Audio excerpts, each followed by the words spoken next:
Hello, everyone, and welcome to Offhand Ideas. I'm very excited for this episode because today we are going back into our old roots of the amazing world of Disney. Yes. Yeah. Well, I just got back from the UK about a month ago, and, well, I think you know what I was doing there. Yeah, I was visiting the catacombs. Yay! I was also visiting Disneyland Paris, and that's what this video is going to be about today. My review of Disneyland Paris and the Walt Disney Studios Park. To see if... Because after I got home, I read some reviews saying, like, hey, one park is the best park in the entire universe, and the other park is absolute rubbish. And just getting back from Disneyland Paris, I want to see if that review and these reviews are actually true. Because I just got back, and before I get into any details, I just wanted to say my overall review of the park is that it was fantastic, and I have my minor kinks with it, and I have a little minor problems here and there, but I thought overall I had a fantastic experience overall. And I thought it was really, really fun. It was just fun. And we didn't just go to Disneyland Paris. Me and Mark went to go visit Daz Reviews in London and go see whatever's in Amsterdam. So it was still a fun trip all around. Do you agree, Mark? Yeah? Okay. Well, we visited the Walt Disney Studios Park first thing in one of my first videos. It was not open. So sad. I was actually pretty excited for that. And no, I didn't meet Roger Rabbit either. I couldn't meet him. He wasn't out, sadly. Why would you get my hopes up, Disneyland Paris? Tell me why! Tour in the best land in both of the parks, in my opinion, Discoveryland. Okay, Discoveryland was the best land out of all the lands. There's no doubting that for a fact. And I have always had like a little iffy feeling with Tomorrowland and Disneyland and Disney World. I'm still pretty mad that they didn't go with the 2055 plan that they'd originally gone with, but hey, that's okay. Because Discoveryland is so freaking good. It's timeless, it's steampunk, and it's got literally the best Space Mountain I've ever rode. I mean, my only nitpick with it was that it was Star Wars themed, and they had a Nautilus exhibit. And I'm a big fan of 20,000 Leagues Under the Sea. I've read that book like 5 times. I got to see the inside of the Nautilus. Captain Nemo was spitting facts about, like, you know, like the ocean. It was fire. I fanboyed out. I have many pictures of me in there. It's so good. That Disney, you really did Space Mountain and the Nautilus justice. You did them justice. And you know what? You did Autopia justice too. It's not like the same like it is in Disneyland and Disney World. It's actually like steampunk right here to fit the rest of the land's aesthetic. So this land is the best in my opinion because Disney does not shove everything Star Wars in this. I mean, there is Star Tours in the back of the land, and that's really not different from any of them except for the facade, but it's still a really good ride, and yes, you got Buzz Lightyear in the back. I mean, it's nothing to ride home about. It's good, it's passable, but yeah, everything in Discoveryland is so strong. You've got great restaurants and everything. This was my favorite.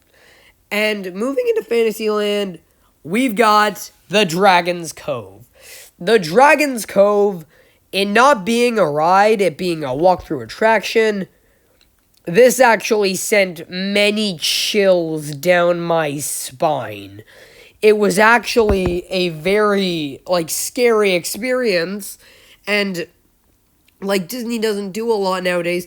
That animatronic dragon, it was so good, yet so horrifying. It actually sent chills down my spine. Imagineers, Tom Morris, you did good on that. You frightened a 13-year-old kid to death. And another walkthrough attraction in Fantasyland, Alice in Wonderland. It was Alice in Wonderland. What more could you have wanted? It was pretty okay, to say the least. It was kind of boring for the first couple of minutes walking through. It was just like a bunch of generic bushes. But then when we got to like the pencil bird stage, like the this way, that way, and the dodo bird rock, and like the full stratosphere finally kicked in when we got to the castle. It just could have had some like more special effects and like more characters placed throughout. And a lot of the effects were really under construction. And that was my whole problem with Fantasyland. There were construction walls everywhere when I visited. I mean, I get like they were trying to make it better, but not everything has to be perfect. But that's just me. And yes, you saw the GOAT, Mr. Toad's Wild Ride lives. The best Fantasyland dark ride. It's not a dark ride, it's a restaurant, but it is the best dark ride, and I'm so happy it lived into Disneyland Paris. And no, it doesn't. It's not. There's no. I didn't get to go in there. I didn't get to eat in the restaurant. It was busy and it was closed at the time. But seeing insides and POVs on YouTube of people eating there. Oh, next time I go there, I'm eating there. Hour 1. I'm in there, and Fantasyland for me, overall, it was pretty good. And I know you're telling me, like, hey, yo, you missed Peter Pan and Pinocchio. And that's because, really, other than Peter Pan, Pinocchio, it's really, like, just the same than it is in California. And that's why we're going to cover many other rides that I might not talk about in this video, and you'll comment it down below to me. Like the teacups and the flying carpets of Aladdin, that generic spinner ride that was also under construction while I was there. Their maintenance is phenomenal. Yeah, their maintenance is phenomenal. And Spider-Man Web Slinger. All of these are pretty okay rides in my opinion. Spider-Man gets more hate than it deserves. And the reason I'm not going to talk about them really is that's because there's nothing really to talk about. The reason I'm not going to talk about them is I've rode them so many times and experienced them in so many different ways that nothing's really different here besides, well, the language difference and maybe a few glitches and special effects. But yeah, there's nothing really to write home about on these just because I've experienced them so many times at the other Disney parks I've been to, that being Disneyland in California and Disney World in Florida. So, yeah. But another thing I'm very excited for is another thing I'm excited to tell you guys is about Big Thunder Mountain Railroad. Big Thunder Mountain Railroad here. Holy Lord, it was such a fun ride. This was the best Big Thunder version of all the Disney parks. Yeah, I said it. Fight me. It was such a good ride all around. It did Big Thunder justice. Like, all the effects and all, like, the things that were going on, just, it completely warped my attention in a way no other roller coaster in the park would. And by my opinion, this Hyperspace Mountain and Crush's Coaster all get a tie for the best coasters in the park. They're all so good. And just a lot of the other coasters just really, they're really kind of generic or they're fine. But Big Thunder, oh so good. It can do no wrong.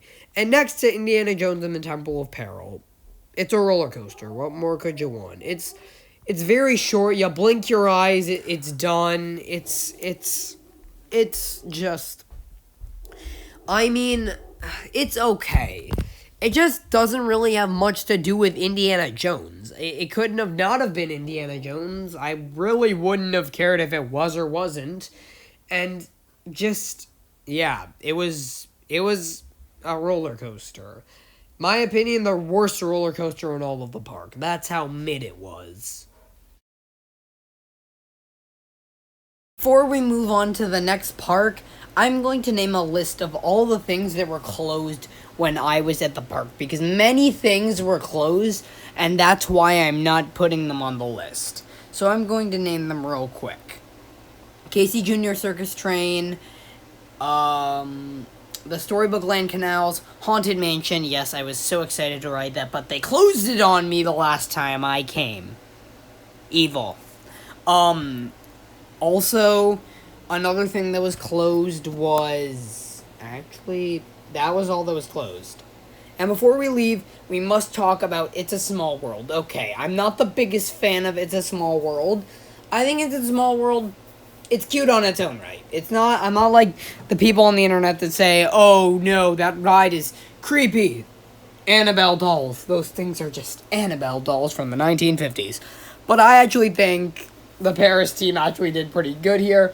And I actually didn't expect for them to put Hollywood in It's a Small World. And I was laughing so hard on how they put it, on how they incorporated it, which was kind of pretty funny. And now we move on to the next park, which... Okay, by the way, we're going to start off strong because I'm going to tell you a lot of my favorite rides before, like, I name my nitpicks with the Walt Disney Studios Paris. So, let's start off with much of the good. First off, Remy's Ratatouille Adventure. That, in my opinion, was the best ride in the entire park of Walt Disney Studios Paris. Not Disneyland Paris in general. That award goes to Space Mountain. But it was just such a fun ride, and I think Epcot's version completely does it justice because I went on Epcot's first, and then I rode this one, but it is really, really good. I love Ratatouille. It's my favorite Pixar movie. Yeah, fight me. And literally, it's just a really, really fun ride to go through if you're a diehard Ratatouille fan and get a spoon with Ratatouille afterwards. Seriously, I bought one afterwards. And then another highlight of Walt Disney Studios Paris is Crush's Coaster. That was a very, very good coaster, especially coming from a guy who liked Finding Nemo and thought the second one was just okay. And Crush's Coaster, really good. It's a very fun ride, and it'll make you want to say, dude, that was awesome. Yeah. And another highlight was Tower Terror. Tower Terror does give Hollywood Studios a run for its money because Hollywood Studios Tower Terror is my favorite Tower Terror, but this one is really, really good. And it first started out like California's Tower Terror, where it was like generic, it didn't have the fifth dimension, like you go up and down, you see some ghosts, and that's it. That's all. But this Tower Terror, it had the scariest main star I had ever seen in a Disney attraction. That is no joke. The little girl saying, I wouldn't go in there if I were you. That's creepy.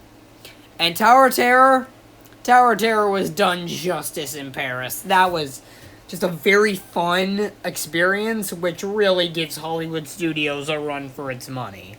And finally, before I go on to my nitpicks with the land, is the final ride that I would say is the second best, is the fourth best in the entire land. That being RC Racers. It's very, very short because I get that it's a half-pipe coaster and you gotta, like, use that to your, advantage on, like, capacity, but it was sincerely underwhelming, yet very thrilling, and that's the only really ride, except for another, which we'll get into later, that I thought was kind of mid. That is on really the same playing field as Indiana Jones and the Temple of Peril, where it is pretty mid and it is underwhelming in a lot of senses, but it is still kind of fun. I did feel the wind in my hair. And finally, we're going to the nitpicks. I only really had one big nitpick with Disneyland Paris, and that was like a minor nitpick. There are construction walls everywhere. There was a giant nitpick I had with this, and it's kinda because it's pretty valid. It's way too small. I get that that's a very reasonable complaint when I'm talking about, like, Animal Kingdom or Disney's California Adventure or I don't know, another third park like Hollywood Studios, but there's one thing about those. They make you want to stay in the park by, like, after you get off one ride, like, you see another on the app and you want to go ride that. That's what keeps you in the park, along with the entertainment and food. Walt Disney Studios Paris really didn't have any of that.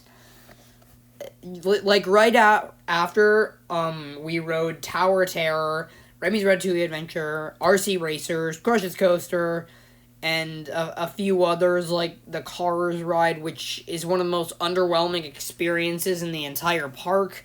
And I'm saying, yes, that is the worst ride in the entire park because it's simply just boring. There's nothing really too special to it. And really, like, the patenting around it is just, like, your basic run-of-the-mill spinners.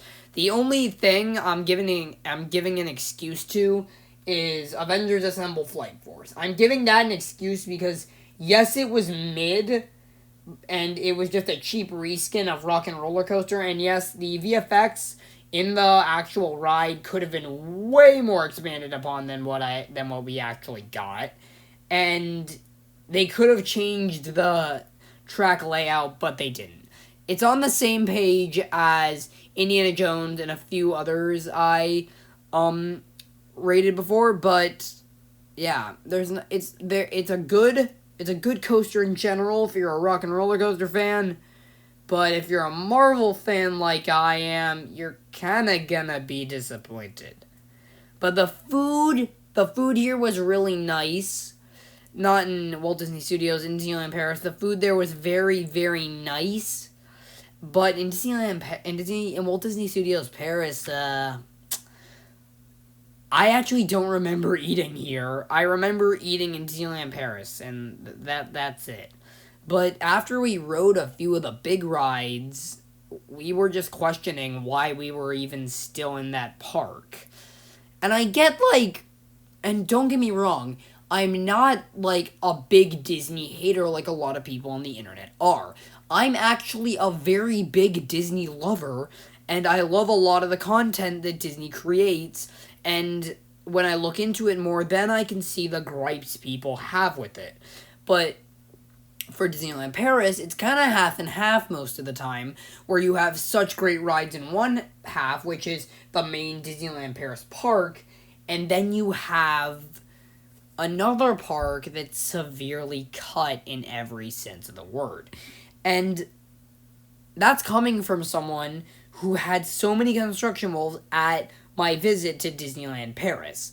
And that actually didn't add to the experience. I was sad, but that was a minor nitpick because I could just enjoy many of the other attractions. And overall, Disneyland Paris is an amazing theme park. I'm not saying any of it's bad. The drone show at the night was absolutely spectacular. Every base of theming around me is just amazing, and I'm a sucker for everything Disney throws at me. And overall, I'm giving Disneyland Paris a good 9 out of 10. Because it's just a very good park in general. But for Walt Disney Studios, however, I'm giving it a 5 out of 10. Because what they were going for can be expanded upon much more than what they actually did. And I hope everyone enjoyed my review of Disneyland Paris. I'm sorry my upload schedule has been lately. I've had a lot of projects I'm working on, And yeah, please subscribe. We're almost at 50 subscribers. Please hit that subscribe button. And my last video on Dano Draws' animated pilot got 207 views. That is crazy. I can't believe 5 months after actually no, 7 months after I started YouTube, I'm already at like almost 50 subscribers. I know that may seem a bit absurd, but I'm very happy. And if you guys get me all the way up to, I know this is a big ask, but 5,000 subscribers, I will do a special episode acknowledging all of you subscribers who have got me here along the way. That's all, everybody. Thank you. Thank you for watching this video, and I will see you all in the next one.